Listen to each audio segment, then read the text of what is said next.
Hi, volleyball fans, and welcome back to Volley Talk, the podcast created for volleyball lovers who want to dig deep into what is going on in NCAA and international volleyball.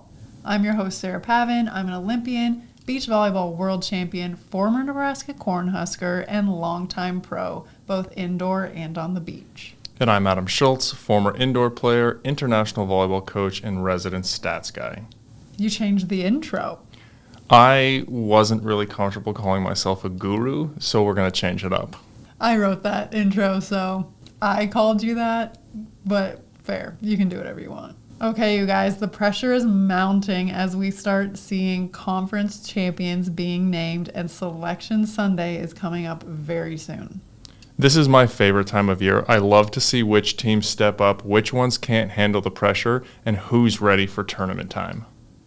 We have already seen several conference champions be named, but there are still a lot of titles up for grabs, including in the ACC, the SEC, and the Big Ten. We saw some big upsets this week. We got to watch some highly anticipated matches, including the classic Nebraska-Wisconsin showdown. We're going to take a look at that match a little later on, but we have got a lot to discuss this week. So let's get started.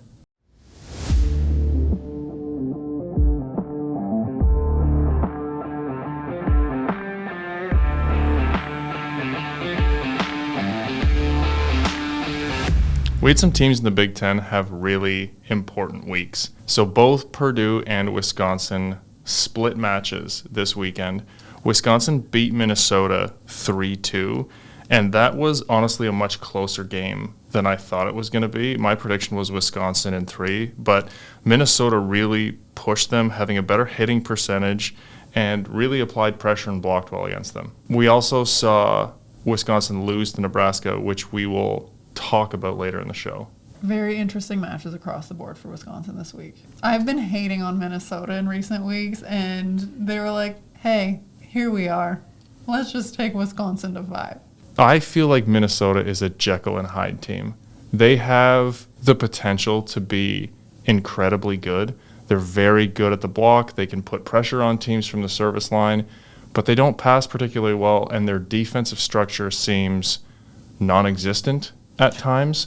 So if they can put those two pieces together, they're going to cause some trouble in the tournament, but we haven't seen it yet. They actually had a couple swings for the match. Correct. How did they not finish it? Like, I'm not going to get into it, but they did have a couple swings for a match. Purdue also split this week, as Adam mentioned. They lost 3-0 to Penn State in State College, but then they turned around and beat USC 3-0. So both of those teams had a tough week this week. Both of the teams split. We are going to dive into Wisconsin-Nebraska a little bit later. But another result from the Big 12 saw BYU getting upset by Cincinnati 3-2. At the time of that match, BYU was ranked number 24. I feel like that could definitely knock them out of the top 25 this week and potentially cause them issues heading into tournament time, but who knows? We saw Claire Little and Ellie Mortensen have tough outings.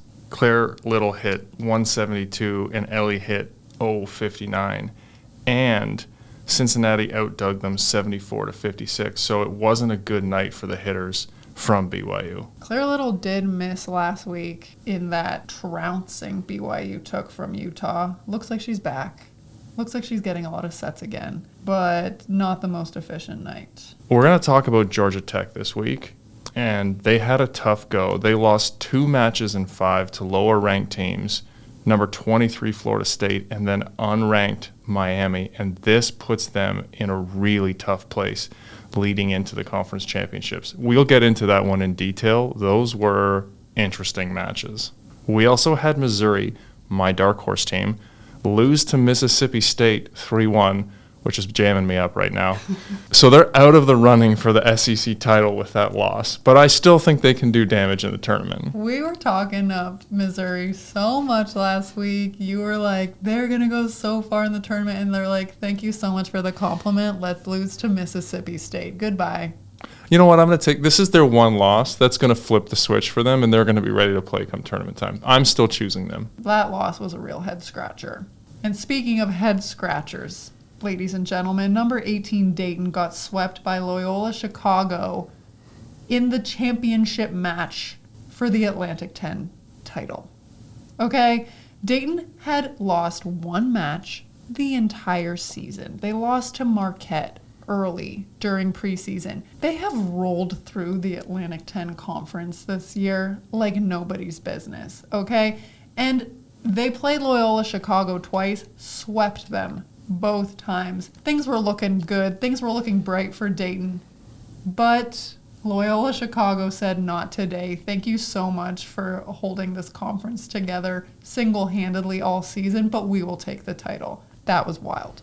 This is a prime example of why I love this time of year. You're poised, you're ready to go, and you're looking ahead to the tournament, and you didn't take care of business. It's just so fascinating to watch teams. Needless to say, this week was intense. It was crazy. A lot of ups, a lot of downs, but we were here for it. We watched a ton of volleyball. We watched actually the majority of the matches we just mentioned. Yeah, just when we think that things are not going to be crazy, the NCAA surprises us. Well, as everybody probably knows, Selection Sunday is coming up December 1st. I wouldn't say I'm new to NCAA volleyball, but I'm diving into it for the first time in depth.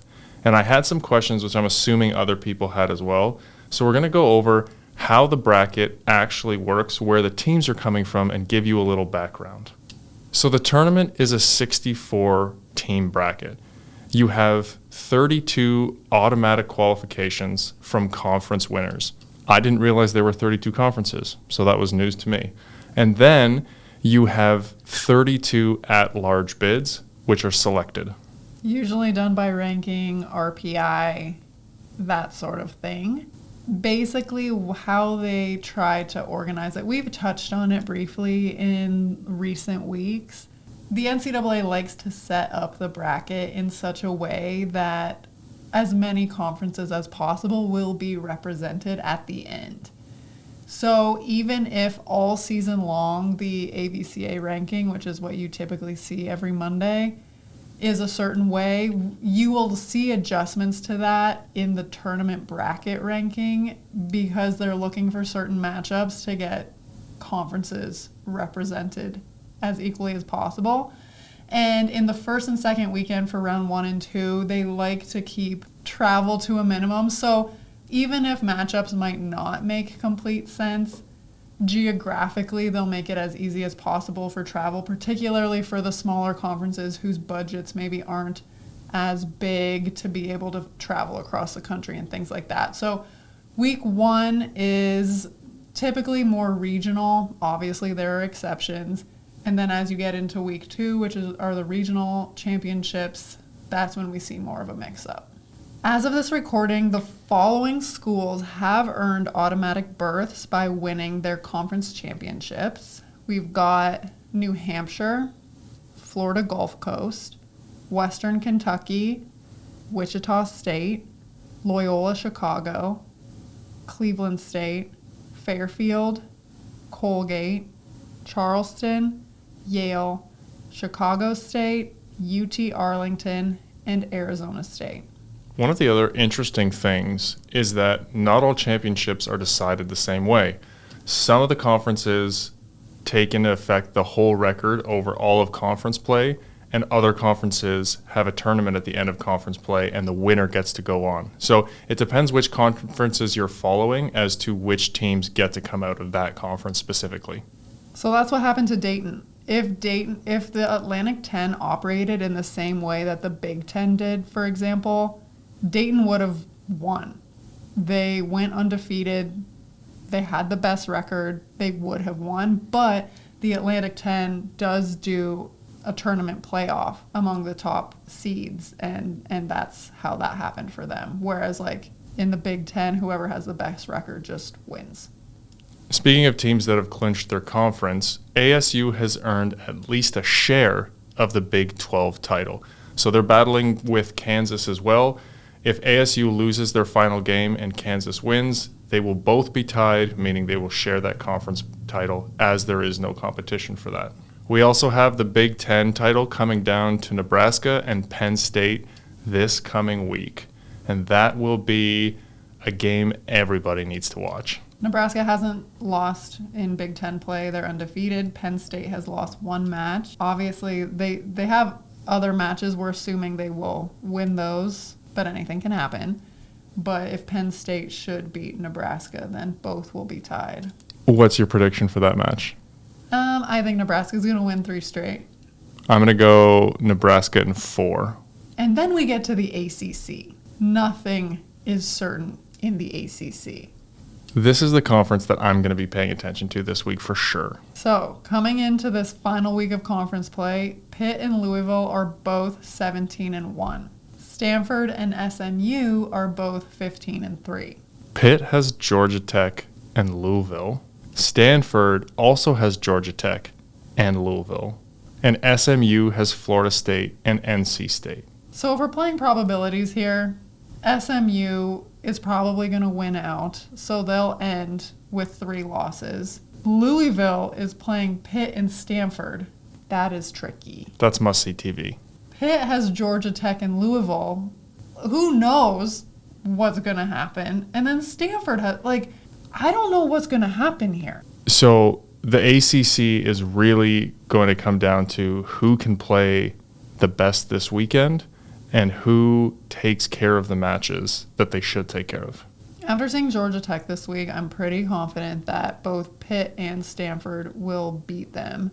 But then I feel like it's up in the air for both of those teams against Louisville.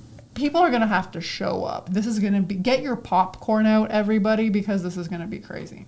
There should be some great volleyball with some really high-level teams this coming week in the ACC. We are for sure going to be tuning in to Selection Sunday on December 1st. We want to see how things are laid out. We want to create our own bracket to see how closely we can get to perfect. I don't think it'll be close. Well, I'm really excited because I've watched a lot of these teams pretty in depth over the last month and a half that we've been doing this. And I'm probably overconfident, but I'm really looking forward to it.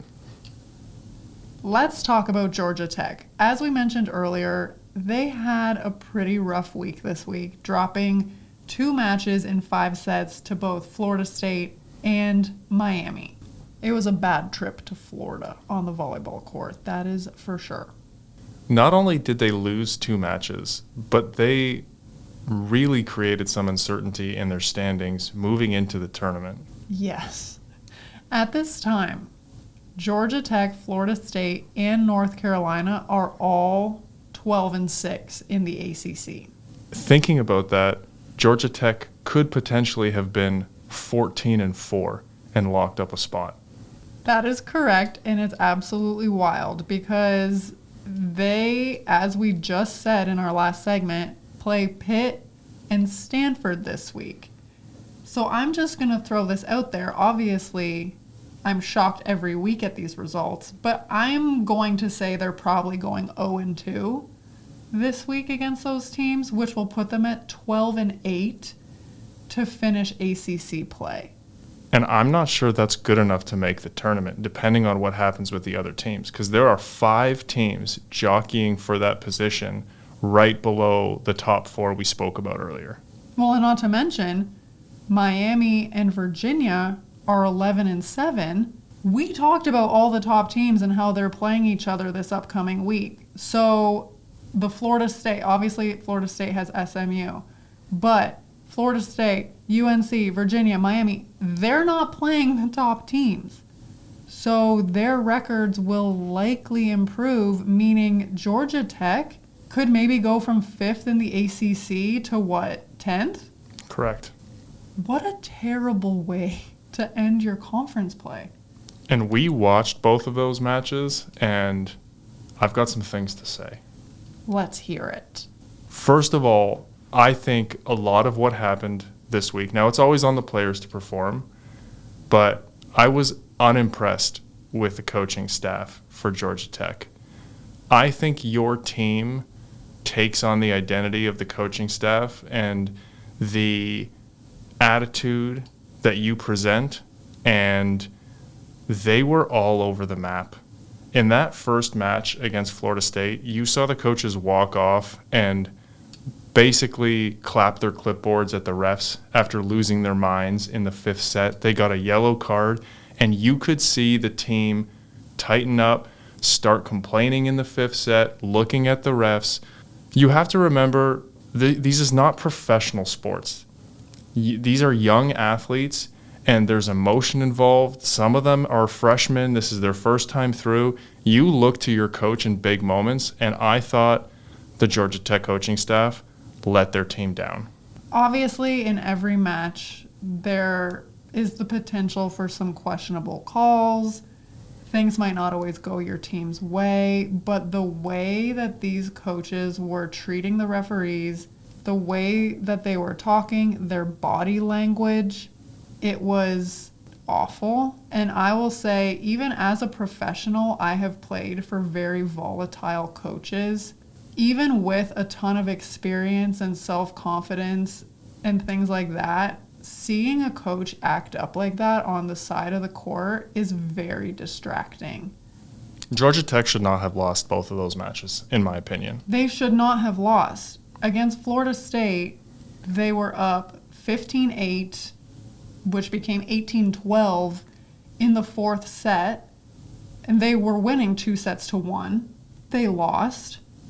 And honestly, it happened after the coach had a meltdown. Correct. And then they were winning 2-0 against Miami and got reverse swept. And again, as an athlete, you have to play, and we'll get into some of the performances and numbers, but watching that match, I thought the coaching staff had a direct impact on the mood, the feeling, and the confidence of the team on the floor in a negative way. As far as the on-court stuff goes, I think that within those 4 lines, I wasn't seeing anybody from Georgia Tech's team bringing energy, leading the team. I saw a lot of looking to the sidelines. There was nobody on the court that was kind of directing things. I would agree with that, and I think that was both emotionally, mentally, but also technically or performance-wise. They don't have a standout hitter, in my opinion. They don't have somebody who is a go-to player that can just score for them. And the other thing that I noticed was they don't run their middles. They rely heavily on their outside hitters. Now, they run a 6-2, so they always have a front row opposite. They played okay, but if you look at the stats, against Florida, they only ran their middle 19% of the time. They hit 371, which isn't bad, but isn't great for middles. And against Miami, they only ran the middle 15% of the time, and they were ineffective, hitting 136 as a pair. So as those 5-set matches go on, and we've talked about this, if you're not running your middle and they don't have a consistent back row ball, you have the blockers putting up solid double blocks. The defense has a chance to get a read on those hitters, and you just make life difficult for your pin hitters if you can't run the middle. I feel like we say this about everybody. It seems to be a common thing. When teams are not successful, they're not running their middles. We love middles. Run the middle. I know you have to pass the ball to be able to do that, but I wouldn't say that Georgia Tech's passing was that big of a liability, I didn't think. No, I thought they had the opportunity to run it.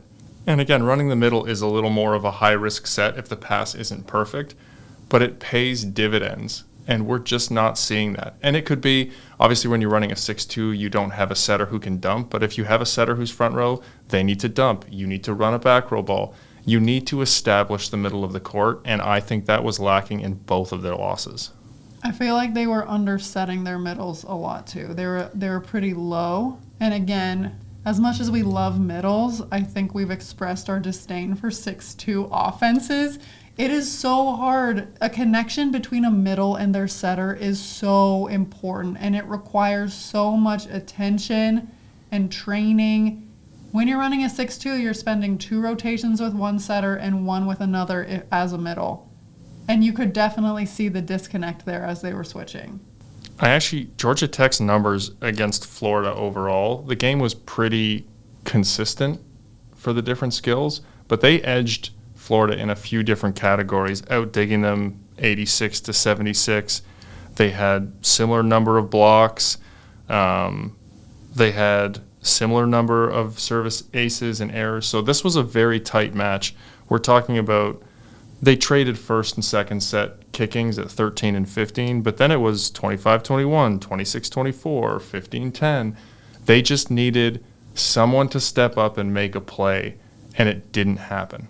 I personally did not think they were a very good blocking team. The number of balls that the block was there, it was set, it was composed, that ended up going between the blockers and the net, it was frequent. It's really interesting that you bring that up. I will say that I was focused on the sidelines for a lot of that match, given what was going on, and you could see the coach putting her hands straight up and down and then pushing over the net, and I don't know whether she was trying to get her athletes to press earlier, but almost all of their athletes go straight up and then try and time the block versus putting their hands over the net as they start to create space, and I saw the same thing. Do you think she was telling them that you're going up and then over and that's the problem, or do you think she was telling them to do that? I can't say because there's no audio, but I saw her making the motion of exactly what they were doing wrong. So I was curious thinking about that watching the match. You do not want to put your hands up and then over so that you're like waving your arms almost. You almost want to think about extending your elbows straight as soon as possible to cover that distance. I hope she wasn't telling them to go up and then over. It's what they were doing. Yikes. If you do look at the total blocks, Georgia Tech had 6 to Florida's 8, and against Miami they were 10 to 13. But I think the bigger issue isn't total blocks, but as soon as the ball hits your hands and comes down in front of you, you have no chance to play defense either. The rally ends there. And so you're taking away a defensive opportunity if you're not sealing the net. The other thing that I couldn't tell was I couldn't pick up on a strategy that Georgia Tech was trying to implement. I didn't pick up a serving strategy. I couldn't figure out if they were trying to overload or attack a certain player. It just looked like they were on the court playing. I don't know if you had that same sense, but it looked the same in both matches I watched. Yeah, I kind of felt like they were just playing their game and then reacting. I think that's a good way to put it. Reacting to what was happening instead of imposing their game plan on the other team. But it was also so confusing because their position 6 defender kept coming up almost in line with the libero and the back row setter on defense, and the number of balls I saw land behind her was staggering. As position 6, in my opinion, if somebody is going to hit the ball straight down, i.e. where these defenders were playing, that's on the block.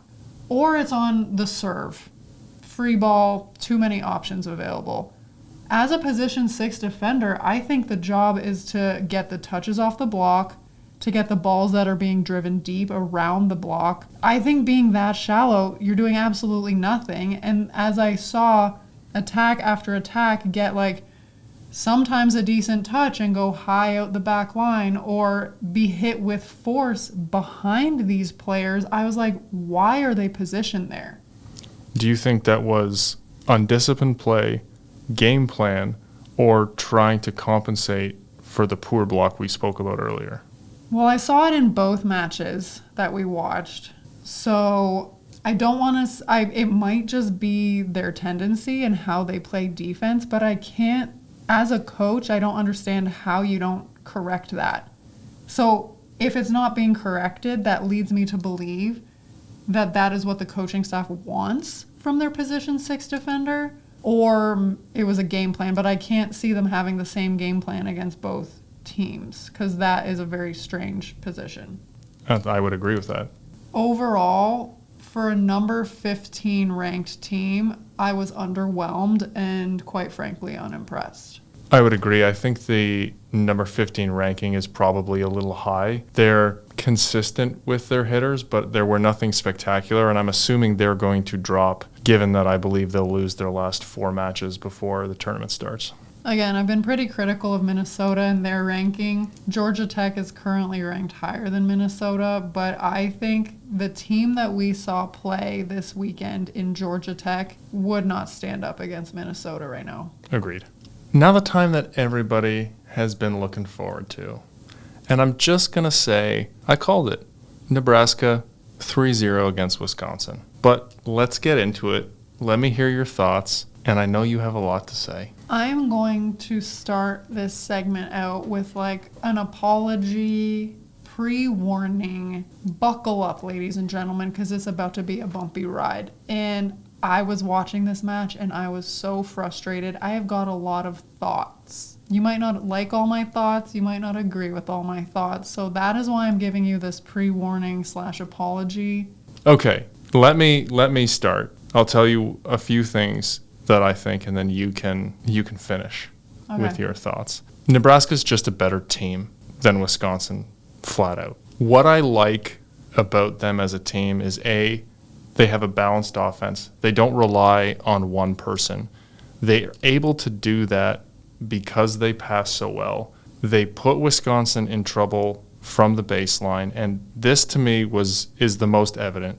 They had a game plan. They executed that game plan flawlessly, and it was incredibly effective. I said this about Georgia Tech, and I will say it about Wisconsin. I had no idea what Wisconsin was trying to do, but it was clearly evident what Nebraska came to do against Wisconsin, and they executed. They went after the young libero.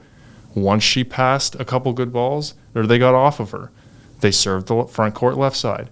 Then they jammed up the middle. From the service line, I thought they were brilliant. They never let Wisconsin get into any kind of rhythm. Let me clear my throat. Here we go. Are you shocked that I agree with everything you said? No, I mean, anybody who was watching who has played volleyball at a high level, I think would be able to see the same thing. I thought Wisconsin was worse this outing against Nebraska than they were a couple weeks ago. The last time these two teams played, I understood and could pick up immediately what each team was trying to do. I also could pick up what Nebraska was trying to do this time around. I had no clue what Wisconsin's plan was. Absolutely none. They started out serving zone 1, which they did last time, fair, which we spoke about. They serve zone 1 because they're so preoccupied with Andy Jackson, they don't want her to get set and make Bergen Riley spin around.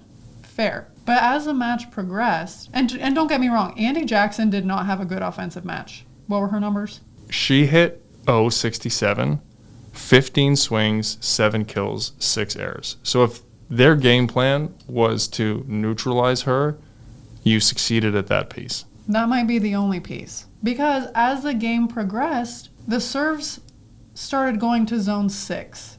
And Lexi Rodriguez was passing in zone 6. So not only are you serving an incredible serve receiver, she's right in front of Bergen Riley. Perfect view. So the setter can keep an eye on every single attack option and see where the pass is coming. Piece of cake, volleyball basics. And not only were they serving her, they were serving her in the middle third of the court. She didn't have to move short. She didn't have to open up and push the ball to the net. She literally could have eaten an ice cream cone and passed those balls. I will say Charlie Furbringer had a couple cross-court serves to the zone 1 sideline that were very effective. She got a couple aces that way, but that was the exception. Okay, since we're on serving. Oh boy. Not only do you have your DS that is missing a ton of serves, your current libero, Sage Damrow, is missing a ton of serves. She is playing good defense. I will give her that. I do think that she is playing well defensively, but passing is an issue. Sarah Franklin is passing 3/4 of the court. When your go-to hitter is diving on the ground to make your libero not have to pass, that's a head scratcher. And then on top of that, you're bringing in yet another DS who is hidden in serve receive. They do not let this girl even pass, and then she's not really digging anything either. So my question is, you're telling me that you just do what you do. this is what we do. This is how we're going to operate. I'm going to make these subs, even if they make no sense. These subs make no sense. Your serving sub, missing serves. Your defensive specialist isn't digging balls. And she's not passing. And your libero, your main attacker is taking balls, poaching balls from her to please don't serve her again. Why do you continue to do this? Like, let's be flexible. Let's be adaptable. You're trying to tell me there is not one person on your entire bench, even a potential left side, that could go in and serve a ball in, that could go in and maybe make a dig. I'm clearly passionate. I think you can hear it in my voice. Like, this makes absolutely no sense to me. You're just doing things because it's how you do it, and you're not changing. Well, and in fairness to Wisconsin, I believe their 2 starting liberos are injured. So they've had some injury trouble. I mean, something I thought about is Orzel played libero.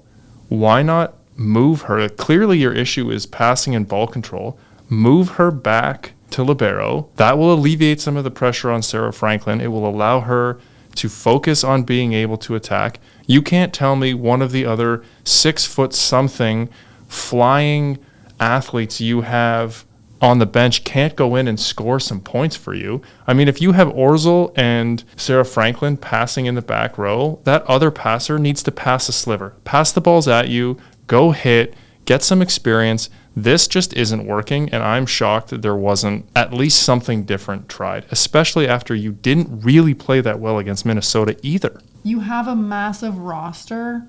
Let's do some problem solving and find a way to make it happen. Because this DS turnstile we have going on here, it's not working. I understand Lola Schumacher's out with a concussion. I understand that Guchtikin is also injured in some capacity, but the core of your team is healthy. And it's not I'm sorry, it's not Sarah Franklin is injured. It's not we're talking about your main scorer is out. No, a libero and a DS.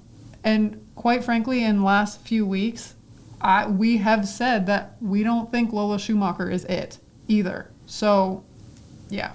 Well, you have great middles on that team. Carter Booth could be an absolute weapon for you. And actually, I thought she was their best player against Nebraska, going 545 on 11 swings. But you don't pass particularly well, so you can't get her the ball. And you have a first-year setter who is playing in big matches, figuring out how to be an NCAA athlete in the Big Ten on the biggest stage. Help the girl out. They pass so many balls at the attack line. You need to shore up your passing so that Furbringer has the chance to actually run an offense, get the middles involved, and then you might have a chance. But until you do that, you're going to lose to good teams, period. Well, CeCe Crawford barely got set at all. 5 sets. 5 sets. You have a middle that's hitting 545 or whatever you just said. And I'm sorry, but there were more opportunities to set her than she did. Fair. I thought Carter Booth was great. Feed her more. Feed CeCe Crawford more, 100%. Well, Devin Robinson went 0 on 12 swings, 3 kills, 3 errors, so you have to get Crawford involved in the game. I do think watching that Furbringer was setting the pins too tight. There were a lot of sets that were trailing towards the net that she completely trapped her outsides, and I'm hearing the announcers being like, they need to be aggressive, they need to be aggressive. They couldn't. They could not be aggressive. When a set is trailing towards the net into the blocker's hands, it is stupidity to be aggressive and to try to take a big swing on that. They were just trying to keep the ball in play. This is an observation that has no factual basis to it, but I think Sarah Franklin is really struggling to hit Furbringer sets. I think she is not finding a rhythm. I think there's a lack of trust of knowing where that ball is going to be. It's better out of the back row, but in the front row, she looks tentative. She looks like she's slowing down her approach to try and find the ball and see where it's going, and it's affecting her ability to attack. And like I said, it's not just Charlie setting because the passing's not great, but she looks hesitant. I understand what you're saying. Part of me is wondering if maybe she's tired and exhausted. Honestly, I think in the last few matches, Sarah Franklin is looking like a way worse player than she actually is. I think she's very good. I think she's being put in positions that are difficult to score. I think, I'm not saying that the trust thing and the uncertainty is not a factor. I think it definitely could be. But I think she has been put in this position with Wisconsin that she is expected to do everything. Well, that I agree with. You're poaching passes from the libero so that you can run your offense. You're expected to do that. You're expected to make digs.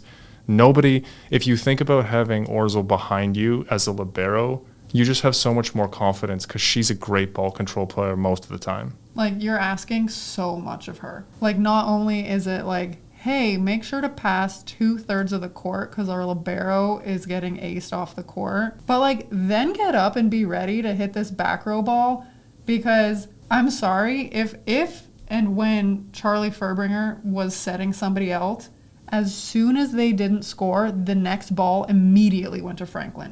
You need to repeat hitters. If somebody makes a mistake, you need to go back to them. You can't just panic and then immediately be like, oh, the next one has to go to Sarah. And I don't know if that is like messaging from the coaching staff, like, you need to get Sarah the ball if we don't score. Or if that's her and Sarah's like a security choice for her, which, like, yeah, she should be, absolutely. But like, the weight of all the things Sarah Franklin has to do right now, I can see it. And I would also say that pattern of going to Sarah after an error, good coaches will pick up on that, and she'll have a double, triple block on the next one. Yeah, you're setting her up to fail right now. You know, we've talked about Carter Booth's performance, CeCe Crawford not getting set enough, Orzel and her, back row ball control strengths. Franklin, I think, the one person we haven't really mentioned is Anna Smrek. I think that if you look at her statistics over the season, her hitting numbers are impressive. However, if you break those down into when she plays against really good blocking teams that are sizable, 6'3", 6'4", 6'5", those numbers change drastically. Or teams that have a solid game plan. Fair. She likes to hit that deep seam, which is generally very effective to her, over top of the block with a lot of pace, into the back corner. When that shot is not available to her because it's going off the top of the block and they're getting recycled touches, she's not as comfortable going down the line or swinging sharp angle to make the block move. She just tries to go harder and higher, and it's not working for her. Well, we said this last time Nebraska and Wisconsin played, in that it was very obvious that Sarah Franklin is the only person who can hit out-of-system balls. Anna Smrek is not an out-of-system hitter. She goes in at one speed. She needs a very specific set. And you can talk about the setting, but the reality of it is, Furbringer's a freshman, and as a senior hitter, you need to bail that setter out sometimes. In the past, she's had experienced setters putting the ball in a very good place to allow her to be successful. And now that you're a senior, it's your job to do the same thing for your freshman setter. The ball's not always going to be perfect, but you need to find a way to be better than you currently are if you want the team to have success. I would argue not even as a senior, but as a good opposite hitter. All over the world, the best opposites are the ones that get set the out-of-system balls. When the team's in trouble, they throw them the ball, and that hitter has to clean up the mess. You can't do that with Anna Smrek. She doesn't vary her attack enough, and for whatever reason, doesn't hit well enough angles to be able to be effective. So, is this overly critical? I'm sure I'm going to hear some comments about it, but especially with their passing issues that you're seeing now, it's tough. If we flip sides of the court and look at Nebraska, it was a really good team effort. They moved the ball around incredibly effectively. Nobody got that many more sets than anybody else. They passed well. They executed their defensive strategy. They put service pressure on.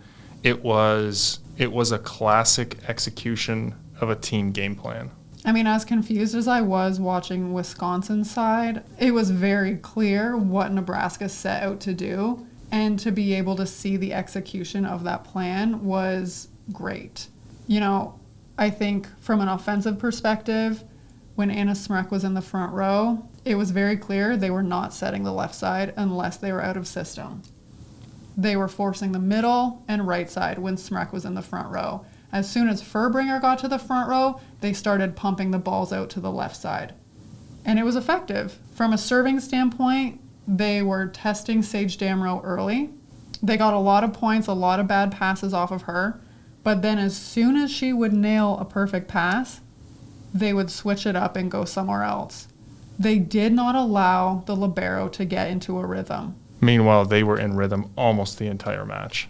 I mean, there were times early, I think in set 1, we saw Riley running around a little more than usual. Well, Nebraska was up 20-16, and then it was 21-19, and that was on the back of some passing and setting trouble. Yeah, they had a little run there where things weren't as clean as usual. And I think also in that run, when Bergen Riley was forced to run around, I think her sets got a little inconsistent. She was pulling the ball off the net for both pins. But I think the big difference between the two is that, Nebraska never disappears. You don't have stretches where the whole team is just gone. Nobody's perfect. Everybody makes errors, but it happens to maybe one person and the rest of the team is there to cover their back. Wisconsin, on the other hand, everybody would disappear sporadically. You see Wisconsin try and get Andy Jackson out of rhythm, and she doesn't play particularly well, but you see Rebecca Alec step up and go 10 for 12, and she holds the middle. Even neutralizing one of their most dynamic players, somebody else steps up and you have other options. I mean, I was critical of Rebecca Alec when we started this podcast about, her lack of connection with Bergen Riley and mishitting a lot of balls. And I would say for the first half of the season, that was the case. I have to give her credit, and it is very clear that Nebraska has been working on that connection between Alec and Bergen Riley, and Alec is a much bigger offensive threat now than she was earlier in the season. She's making really good contact. She's hitting good angles. The opposing middle blockers need to respect her now because she's putting pace on the ball, and it's very hard to dig. So I have to give her credit and the Nebraska team credit for making that change. Another thing that has kind of developed is earlier in the season, Beeson was being taken out for serving. She wasn't staying in all the time. Nebraska has a back row option at all times now. When Beeson rotates to the back row, she's back there with the libero and a DS, so she is serving, and in that serve-receive rotation, she's hitting back row. Harper Murray then enters the back row, and Beeson is taken out, and Harper Murray is hitting from the back row. Nebraska has made sure not only in their set distribution to be balanced, but in their available options to be balanced as well. So I can see the evolution of Nebraska over the last couple months and the things that they have implemented and improved upon and changed, and I can tell what they've been focusing on. I can't say the same for Wisconsin. I think that's a fair summary of that match and the season so far. I honestly think, based on all of the volleyball that we've been watching, seeing the ebbs and flows, the positive and the negative moments, the momentum, etc., Nebraska and Pitt are on a collision course. I just don't think that there are any teams out there that are as good as those two. Both of them are complete teams with dynamic offenses where everybody is contributing. That is going to be a fun match if we get there. My one last question for you is, if we see a Wisconsin-Penn State quarterfinal, where's your money? It's all going to come down to Wisconsin's passing. I think if Wisconsin can pass, they will win. I mean, just throwing it out there, I'll say Wisconsin. I would say Wisconsin in 5. This was not the match that I was hoping it would be. I was hoping that we would have seen Wisconsin make some improvements from the last matchup. But it was, nice to see Nebraska playing well. Do they have, like you said, they don't have any player that's standing out and just shining above the rest. The set distribution is even. The hitting numbers are respectable, nothing crazy. They're a well-oiled machine. They know what their responsibilities are, and they execute. And honestly, that's all you can ask. It has been a big week, a passionate week, clearly, if the last segment was any indication of how I feel. But I think we're going to have an even bigger week this coming week. I'm going to sit on the couch all day Wednesday getting ready to eat a really big meal on Thursday. But on Wednesday, we'll be watching the following matches. You've got Pitt Louisville, potentially for first place in the conference.